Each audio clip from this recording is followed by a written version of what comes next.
sir. You are a jack of all trades. People know you as an actor, playwright, director, and this is your second novel. Why jump into the publishing industry? Because it's known for just as a money maker, right? Yeah. You're like, I want to write books and I want to bring in the cash. Yeah, that was pretty much it. No, I guess I like having. I love collaborating, which I get to do when I act in movies, when I direct movies, when I write them, when I write plays. It's all a collective enterprise. Mm-hmm. And with writing a novel, I do have a wonderful editor, this guy named Chris Heiser, but it's all, you're by yourself. Yeah. And effectively, you're the costume designer, the director of photography. You're doing all the acting, you're doing all the writing, and you're directing it. And that's an interesting change of pace, even though, again, I love collaboration. It's just interesting to take another approach to storytelling. Yeah, I mean, that's the nicest way of saying, like, working with all these movie hacks. I want total control. I mean, this book it's fascinating. I mean, how would you describe it? It's a satire on the sort of superhero industry? Yes, I mean, I think that's it, I guess at 30,000 feet, yeah. Which I appreciate your saying that. I think when you're writing any sort of narrative, you also want to entertain people. And so I also think that this is a great story.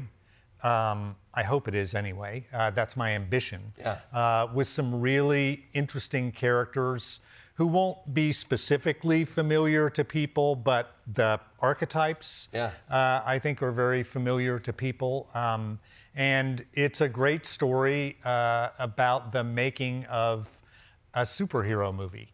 And it's meant to entertain, but it also has, forgive me for saying it, but literary ambitions. I tried to write it really well in an interesting way. And so it is also literary fiction. It's a novel, but it's an entertaining one. I mean, it truly is. I think one of the fun things about reading this is, I mean, knowing your background, knowing that you have intimate knowledge of this. You've been in the Hulk, you've been in superhero movies, you've been Captain America. Like, when you were on these sets watching this from afar, are you taking notes, following gaffers around, trying to figure out the inner workings so that you could then utilize it? Are you stealing from these people actively while you're working? No. But effectively, I kind of am, however. Okay. Because what I love about movie sets is that pretty much everyone on a movie set, from the PA to the people working in the third or fourth positions in various departments, set decorator, set painters, property master, all the way up to the designers, the director, the actors. Everyone pretty much on a movie set doesn't want to be anywhere else. Mm-hmm. It's their dream life. They really want to be participating in the telling of stories in a filmed medium, kind of like The Daily Show. Oh, these people who work, they don't want to be here. No, are you kidding? Everybody who writes for the show, they're pitching pilots constantly, side hustles. Real estate's a big one right now. Yeah, a lot of them are looking for employment in Canada. So, no, it feels like you're kind of rubbing it in. Well, I do think it is. What is interesting in reading this is you're able to really describe the desires people have when they get to a film set. I found what's fascinating. One little move about where something is being filmed will have just such a cascade effect on every single aspect of a film that drives people to sort of these funny extremes. But what you do within this is you paint all of these different characters. Each, at least to begin with, you're sort of starting with different characters who come to this film set. But you really give them a humanity and really speak to the ambition of every person who walks onto a film set, which I thought was really a kind way of seeing every person who gets onto that set really comes from a place of wanting to be there. Yeah, and so when I was talking a moment ago about wanting to purloin stuff from people, you kind of do that because everybody's really enthusiastic and they want to talk about their work, and you just learn a lot of stuff. Movie sets are, to me, a kind of microcosm of greater society. And that's why I felt this was a suitable place to set a novel. Because, as you said a moment ago, every action ramifies. And there's an actor makes a decision to wear a pair of glasses. That means that the prop department needs to bring a selection of glasses and put them in front of the actor, and then the director has to approve them. And if it's a big studio movie, it'll often go all the way up to the head of the studio, as crazy as that sounds. And I don't think society is really that different. Every action has a reaction and a ramification and a ripple effect. Movie sets also are filled with pettiness, envy, decency, healthy ambitions, unhealthy ambitions, gossip. Everything that we have in society is kind of, in a small way, microcosmically on a movie set.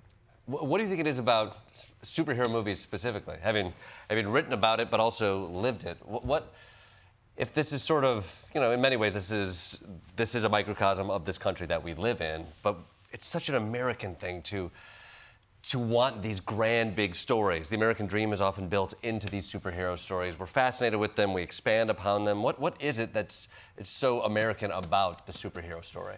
Well, I think it was no coincidence. In fact, it was completely organic and perhaps even inevitable that the superhero comic originated here. And then the superhero movie was an evolution of that. And both captivated the world. It could only happen in America for all sorts of reasons. And I think the primary one is our sense of optimism, our sense of good and evil, and an absence of gray in between, which is often great, and that's often a really bad thing. I mean, look at the polarization politically in our country right now. That's not a very good thing. We're not seeing grays. But at the same time, that Manichaean, the good and evil, those extremes that were perceived by these guys who were writing comics right before the Second World War, and then in particular after them, was the result of a way of seeing the world optimistically in terms of good and evil that could only happen in America, which was never invaded during the Second World War. We were, and still are, even though we're the oldest democracy in the world, we're a relatively young country. And all of that came together in addition to the fact that we were a very wealthy country, particularly after the Second World War, and a booming country through the 50s. We created this phenomenon.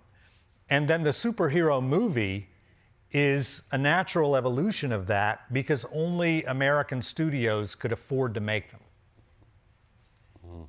Do you think, the studio plays a role in here, a big role, much like Marvel and sort of the people who own the IP within it. I'm curious, the characters you sketch out here all have these great ambitions, these artistic ambitions, from the actors to the DP, director. They all want to make something great, and most of them want to make something artistic. But you also speak to the fact that this is a commodity, a very important one, that like a whole ecosystem depends on this thing doing well. Part of this story is the sacrifices that have to be made so that this commodity is successful. Do you think a superhero movie can be art under the system with which it's made now? I think superhero movies are art. I think they are artistic. I think that they put images on the screen that are absolutely extraordinary. Are they Coen Brothers movies or Terrence Malick movies or Ari Aster movies or Safdie Brothers movies? No, but that's not their ambition. Mm-hmm.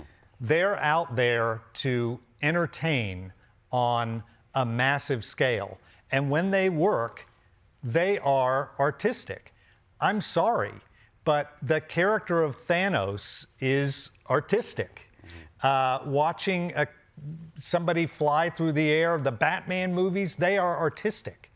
I don't think that art and commerce need be mutually exclusive. Is artistry the main aim of a superhero movie? No, but that doesn't mean that artistry is abrogated from the process. Mm-hmm. Mm-hmm. And again, you're looking at America when you look at a superhero movie. Yeah. So will there be a sequel?